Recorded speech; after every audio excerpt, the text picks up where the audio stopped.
set up for my session, and we're gonna see how it goes. It's my first test run today.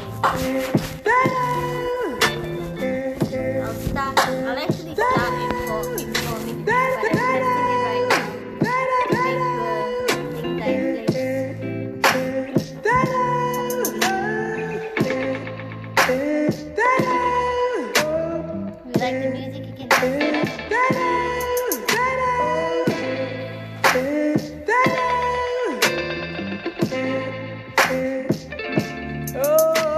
I saw her and she hit me like that. Saw that thing so beautiful.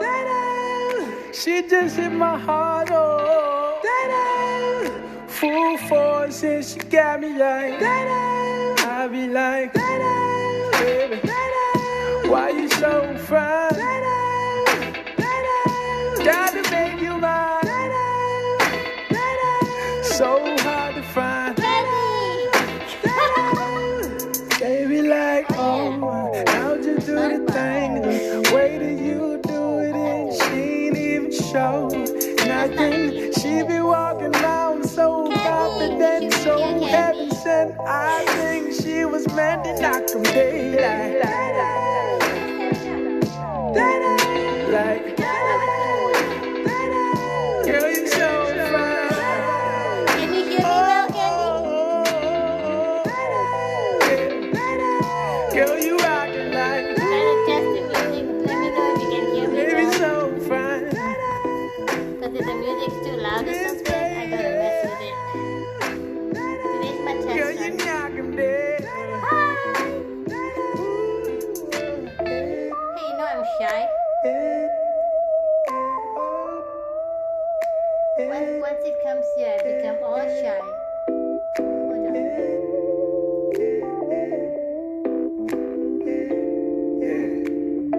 She was so sublime, super fine. She was never lying, strutting in the heels or her slides. Either way, eyes on her every single day, week, How's year. your Friday going? Wondering how she Alright, does girl, it with you can't no hear me? fear, all that confidence. Was it heaven sent? Does it You come can't hear within? me? Does it come run out? I don't know. Oh, wait. She'll just have them Can you hear me now, Candy? Man, they want to sin, talking deadly sin with Mrs. Lady. I don't understand why she hit them like. I think, can you hear me, Candy, or you can't hear me at all? Girl, you knockin' dead. I have to figure out how to do it. Oh, how you do it, thing you do. Oh, so I have to come close for you to hear me. Baby, you knockin' Or I have to shout. Okay. You always look pretty, Candy. I try once in a while. 1 more minute. Yeah, I have to test it.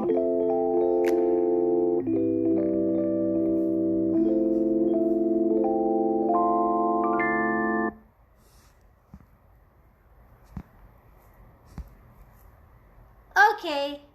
Close to shout. Alright. Welcome everyone. Thank you so much for being here. Today is well, in Malaysia, in Malaysia, today is the anniversary of my brother's passing. It's been 18 years, and it doesn't feel that way. But anyhow, today I want to run a short class called the Emotional Dip, and the Emotional Dip is an introduction to the emotional journey, where we're just bringing you through different emotions for you to feel. There are different emotions for you to feel and to experience. It just gives you a safe way to invite the emotion to yourself, and then a safe way to let it go.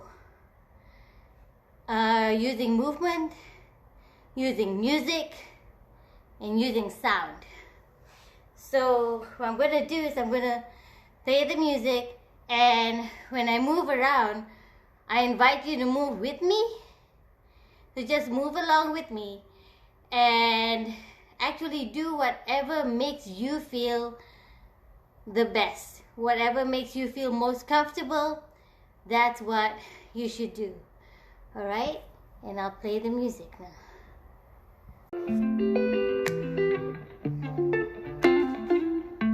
All right. So again, thank you so much for being here today.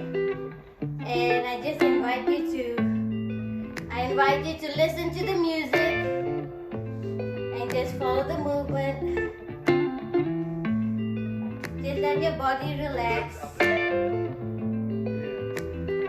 Let your body relax and let the day go. So let your body relax. Let the day go. And just be with yourself.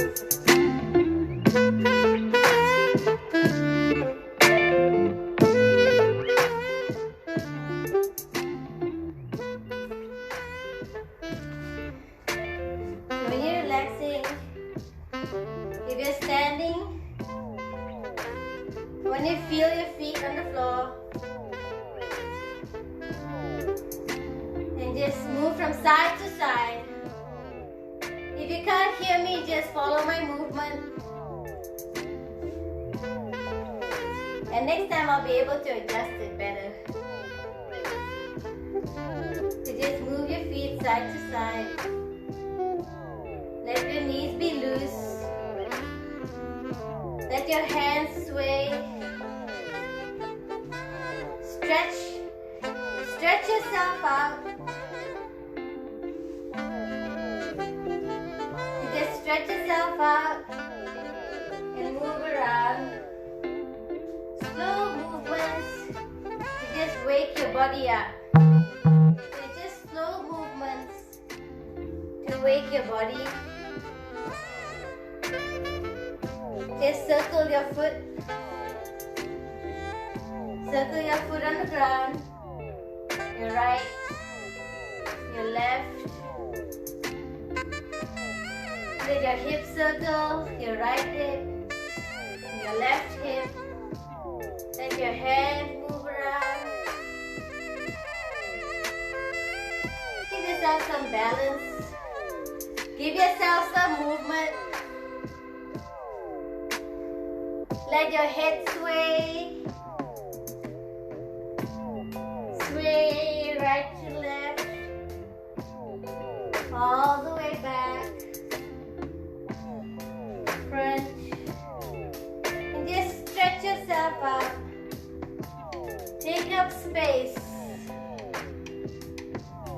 So this half an hour is your time, or 25 minutes, to take up space, to feel yourself, to feel your body, feel your emotions,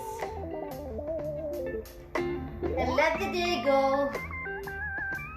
If you're in Malaysia, then you're inviting the day in. Okay? So whatever feels good to you, that's actually exactly what you should do. Like whatever feels good to you in your movement, that is what you should do. And just enjoy the music and move.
me like that. Saw that thing so beautiful. So just enjoy the movement. Right now She it's just just hit my heart. soft music playing.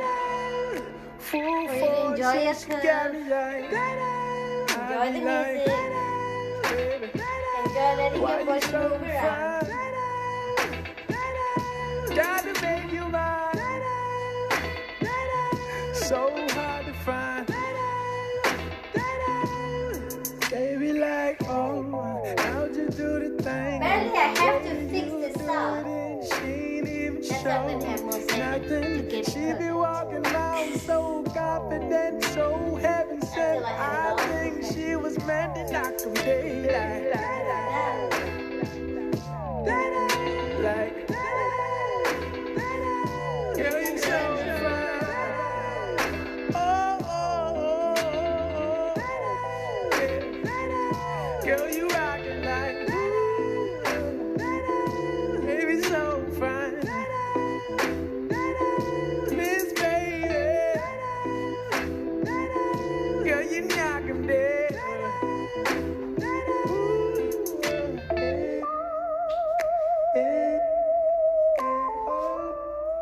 We're just moving around. You're just moving around and enjoying the music. Enjoying the feel of yourself.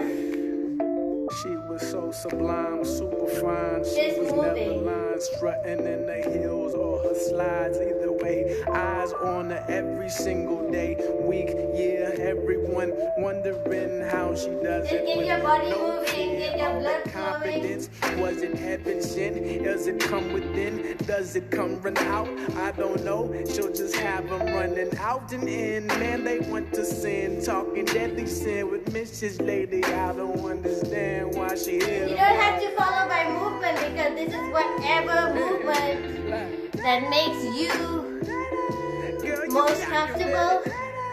that lets you feel yourself, Oh, oh, that you enjoy. oh. How you do it, thing you do. Whatever makes you feel like you own the space that you are in. Absolutely. Not just because you pay rent, even if you don't own the space. Right now, the space that you're in, watching this session, is all yours. You own it. You can do what you want in it. So move the way you want to move. Spread yourself out. Enjoy it.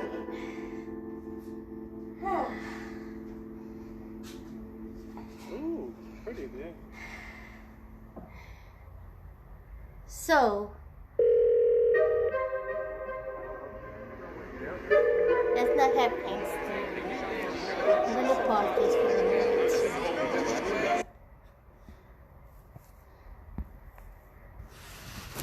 Alright. So I was going to try today to do a Zoom session. But obviously, at the moment, I'm not very good at setting all that up. So since I'm not good at setting up my Zoom sessions yet, which one day I will get to. One day I'll figure it out so I can make it happen with enough time for people to be ready for it. But the thing is, today I just want to breathe. And since I'm live on Facebook, you can breathe with me and just appreciate the fact that, dang, we went most of 2020 in lockdown. 2021's the same, but there's so much that we learn about ourselves, about what we need, what we don't need, what we think we need, because of all this that's happening. Like, do you really need all that many people in your life? Or can you have a day or two without interaction? Like, how does it get to you? Like when you miss people, you miss them even more now because of how things have been. I start to appreciate all the little things that have been going on. Like, you just don't think one day you're watching sunset every day, and then the next time you have to go there with a mask and be careful, and you really can't do what you want. And things change, and some things remain the same. And I'm always grateful. Like, I'm so grateful I have my job, because I think about people who don't have their jobs, with families and kids, and wow, I have so much respect for all of you who go through that in this whole pandemic, and y'all make it through. Like, I so admire you for being able to hold it together, and not just for yourselves, but for everyone else. And even if you're just holding it together for yourselves, even that is just so amazing. But then when you have families, and you have kids, and you have parents to take care of, grandparents, I mean, that's such a big deal to hold it together for yourself and for everyone else. So that's why self-care is so important, because when you're holding it together for everyone else, even if it's one other person, depending on who that person is, it can be such a handful. It can consume your life, aside from everything else you have to do, work, school, and then being responsible for other people. That's so much. And like, I have so much respect for all of you who do that, because hey, I don't even have cats anymore. I don't even have cats to be responsible for, just my own self. So yeah, I really respect all of you for going through everything that we've gone through, and being so vigilant about it. Like, I see your stories and everything that you share, and it makes me happy. And yeah, so I share like crazy, I know, but then I see what you all share, and that makes me happy. Especially when I see the families together. I miss my family so much, but it makes me happy when I see my loved ones together and my friends together. Like, when I see you all enjoying your families, that makes me really happy. Like, I miss mine, but it makes me happy to see you with yours. And I feel so grateful that you let me be a part of that. By your experience becomes a part of my experience, and then I just feel so happy about it. So anyway, I realized that my brother's been gone for 18 years, and I keep thinking 12 years. So 3 years ago I thought it was 12 years, but then it was 15. So now it's like 17, 18 years. And I realized that all this time I've always said, we always respect the dead. You always got to respect the dead. And it's true, you got to respect the dead. But then sometimes you have to be realistic about what they did when they were alive too.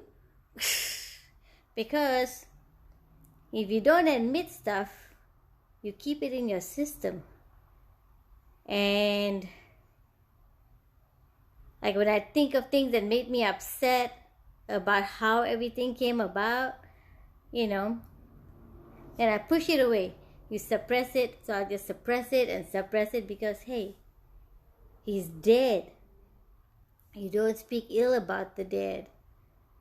But it's actually, when you're talking about something that actually happened, you're not actually speaking ill about someone. You're just being honest about what happened, and then you're being honest about how it impacted you. Or, well, say I'll say it in myself. Like, it's me being honest about how it impacted me and how it impacted my family, you know. Jaslyn! Yeah, so for 16 years, I would always talk about how I love my brother. I talk about how I love my brother, about all the good things about him, how everyone loved him. Everyone loved him. I bet some people were mad at him too. That I know. But that's the thing. We always talk about the good things and we suppress the things that make us upset, to the point that it goes into denial. You deny the fact that you're upset about what happened. You deny the fact that you're angry about what happened. You deny the fact that because of the upsets and the anger and the sadness, it impacts other parts of your life. Whether or not you realize it, it affects other parts of your life when you don't admit that this event has created negative emotions in yourself. Aside from just the loss is huge. But what brought about the loss? Like when my mom died, I wasn't angry with her because she passed away from an aneurysm. It wasn't caused. It wasn't something which she caused. It was just something that happened. You know, she took so much good care of herself. She was the healthiest person in the family. She controlled her diet, exercised all the time. You're right. It's all a part of being human, Jaslyn. Absolutely. And so my mom was the healthiest person in the family, and she passed away from an aneurysm at 47. So I always say that I'm probably not going to last more than, beyond 47, because I have the same type of, I get migraines the way she used to and stuff like that. And I'm like, aneurysms, you go real fast, maybe it's a good thing. Anyways, forget that part. But the point is, when my mom passed, I wasn't angry. I didn't feel abandoned because he didn't bring about that event. When my brother passed, that made me angry. That made me feel abandoned because he did things that caused it. And yeah, so he made choices. He made life choices that brought about the event. And I can say, and whatever I may say that about, whatever they say about death, that time of death being unavoidable. They say aside from suicide, your time of death is unavoidable. So it's a debate of whether it was suicide or not. Suicide, I say it's mental illness. So if I say it's, and is that for me to escape so that I'm not angry with him? That I say that if he wasn't mentally ill, he wouldn't have committed suicide? So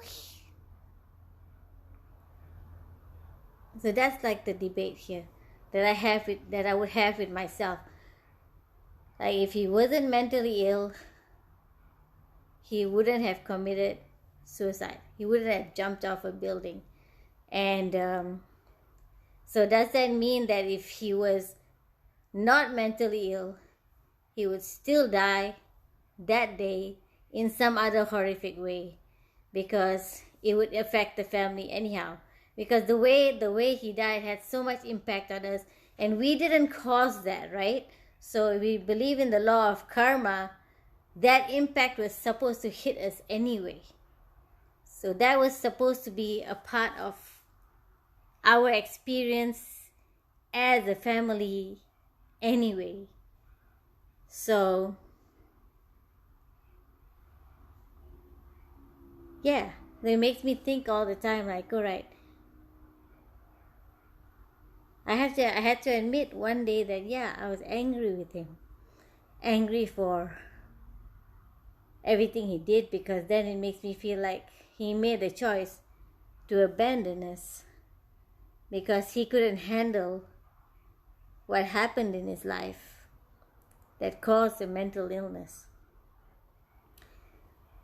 And now that I finally got to the point of admitting it, then I can grow from it. So I've been learning all these modalities, emotional healing and FEM, and S Factor, and TRE. It's helped me a lot to come to this point of realization after 17 years, to come to the point of realization that I was angry and I was upset. And I want to smack him so bad again for doing that.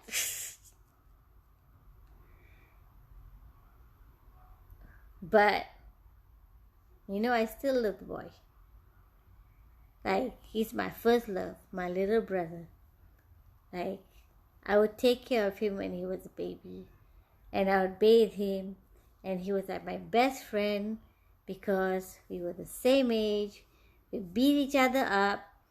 We would fight and cheat at card games or all that crap. All those things, all those wonderful things, all those horrible things we do together. And then as we got older, I became morbid and I write dark poetry, and we wrote a poem together. And I try to find it, I'm not sure where it is. But yeah, we wrote a poem together and we shared so many unusual experiences together, which made the way he died make sense, and at the same time made me angry. Well, a lot of it was because it was right after the day he was released from the psychiatric ward, and the doctor said he would have to be watched and someone has to take care of him for a while. And I was like, okay, I'll be responsible. And then we had dinner with the family that night. It was a really nice dinner. We had a wonderful dinner with the family. Then the next day I was job hunting still. So I went job hunting the next day because my aunt was there and he went over to my aunt's house. So I went job hunting and then I come back home and they tell me he went for a walk and he hasn't come back. So I said, okay, I'll just go have a shower and then I'll go look for him. Then I get a call from someone. Who really annoys me, asking me whether I know where my brother is, and that really annoyed me. And I told him, I said, I don't know where my brother is, but you obviously know, so you better the hell tell me. So his wife comes on the phone instead and says, I don't know how to tell you. And then the cops are at my door. The police is at my door. So I just tell the lady, I gotta go, the police is at my door.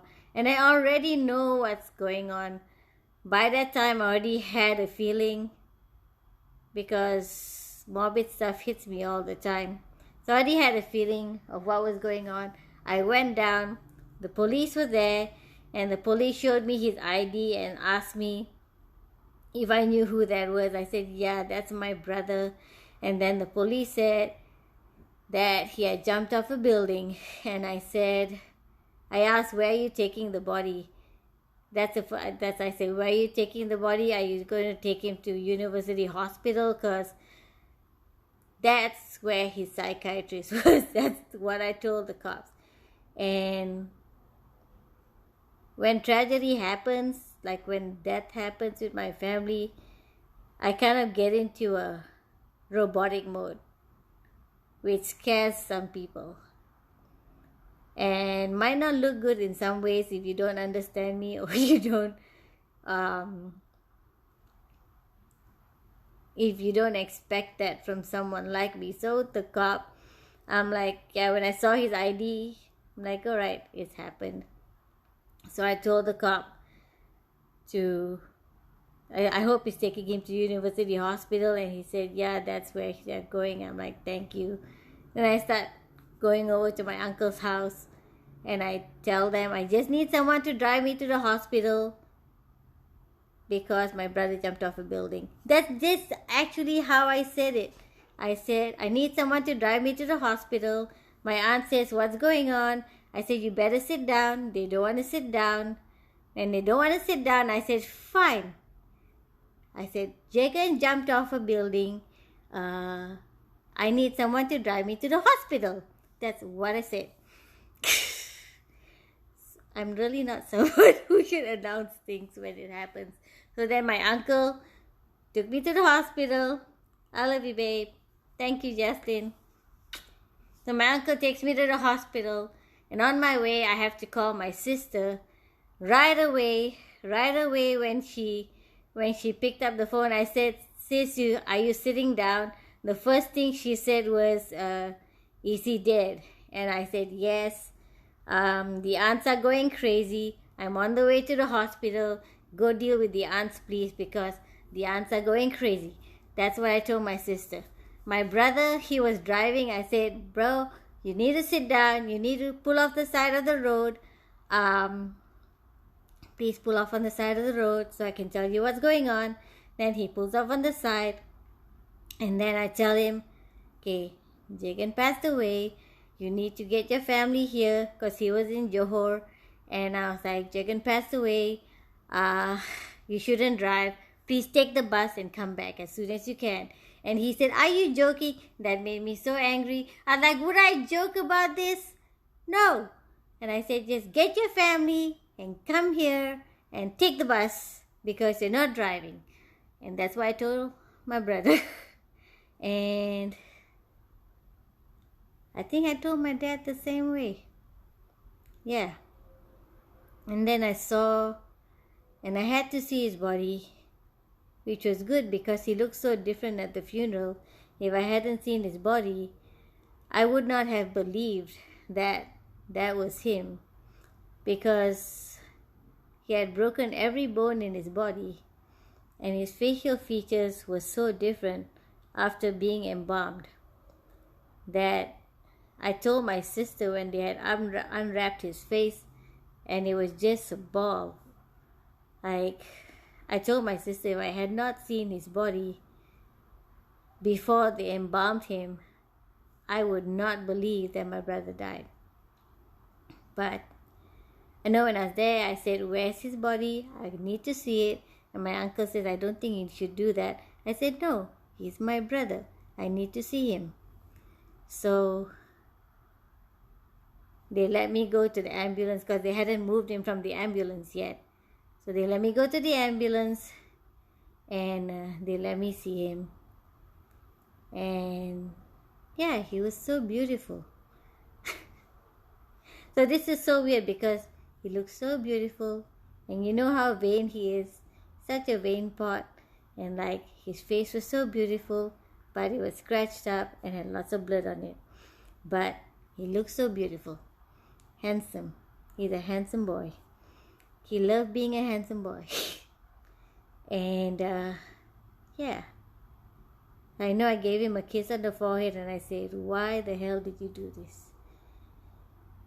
And that's when I said goodbye. But I had to see him. And then so much happened. So I think it took 17 years, all this time, talking about all the good memories and all the wonderful about him. And then this year I had to admit that, hey, you know what? He's all the wonderful, but he's also so messed up. And I was angry about it and upset. And it has such a huge impact on my life because I never dealt with the fact that I was angry and upset. Not because he died, but because the way it happened. Anyway, just let me breathe. So anyway, I admit it. I just want to thank you all for being there for my family, because a lot of people abandoned my family when that happened because the fear of someone dying from suicide. That people who were close to us also abandoned us at that time due to death by suicide. And when I think about that, considering the amount of people that come for prayers all the time, and so my family was so fortunate that in spite of how much abandonment we did have, we also had so many people who were there for us. And there's so many people out there who don't have that support system. So I'm eternally grateful for the support system that the center has brought to us, like to my family, because it's cost so much. There's a lot of struggle that comes with having a temple home. You have to admit that if you have a church home, there's a lot of struggle. Having a temple home, there's a whole lot of struggle. But at the same time, there's so much blessing. And that's why, in spite of everything that's happened with the family, there's so much blessing that I have to admit that, like, you can't have one without the other, right? And if I want to give up the bad, I have to give up all the good. So do I want to give up all the good because of the bad that happens? And so when I look at all the blessings that come with the life my mom and dad gave us, with having Bangsa Center as our home, like, no, I still can't trade it. I wouldn't trade it because, there's just so much blessing we got from that, and that we continue to get from that. So I don't know any different. Like, whatever choices I've made in my life that has become good, that have turned bad, or whatever, that hasn't become as wonderful as I thought it was supposed to be, I don't know any different to say something better could have come about, because that wasn't the choice I made. And then when I realized that since I don't know any different, I'm not going to compare the life that I have now to some fictitious life that could or could not have happened. And I don't know who taught me to think that way. Maybe everything in life has taught me to think that way, that I don't know any different, so I'm not gonna appreciate the blessings in my life, because of some of the bad things that have happened. Because I don't know any different. And maybe being stupid, and that sounds stupid, and being stupid is good in a way, because my brother was a brilliant boy. He was such a brilliant boy that he was his own downfall. And I'm like, I'm not as smart as him, and being not as smart maybe is a good thing, because I'm still here, and I still love my life. I love all the people in my life. Like, y'all are so amazing in lifting me up. So, being not as brilliant, like, to me, it's a good thing. Because I don't know any better, and because I don't know every better, I can wake up every day and I can smile. And because I don't know any better, I can think that tomorrow will be better than today, or the next moment will be better than the current moment if I just do something to change it. Or I just call a friend who makes me smile. If I call my sister, if I watch a movie, if I dance, if I play something, the next moment will be a blessing that you give to yourself if you don't hold on to the sadness or negativity of the current moment. It's always our choice what you do between 1 minute to the next. It's always your choice. You can stay sad because you have to let it go, and that's healthy too. To be sad and to cry, to be angry, they're all healthy as long as you let yourself have that moment and then let yourself move on from that moment. So it's not about not letting yourself experience something. Definitely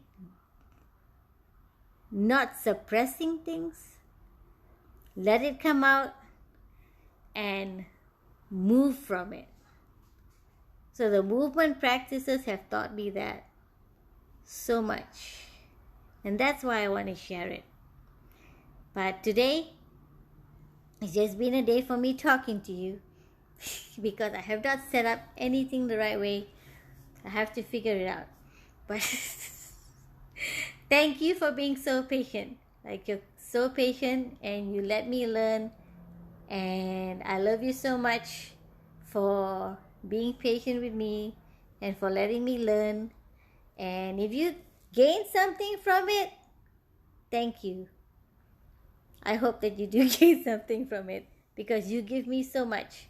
And I love you all for bearing with all my silliness and letting me just be myself and being a part of my healing. So I feel so blessed. Thank you so much. I love you. Have a wonderful weekend, all of you in Malaysia, in Australia, and yeah, all friends and family in America. Have a great, fabulous Friday and a wonderful, blessed weekend. Love you. Thank you so much for being here. Good night.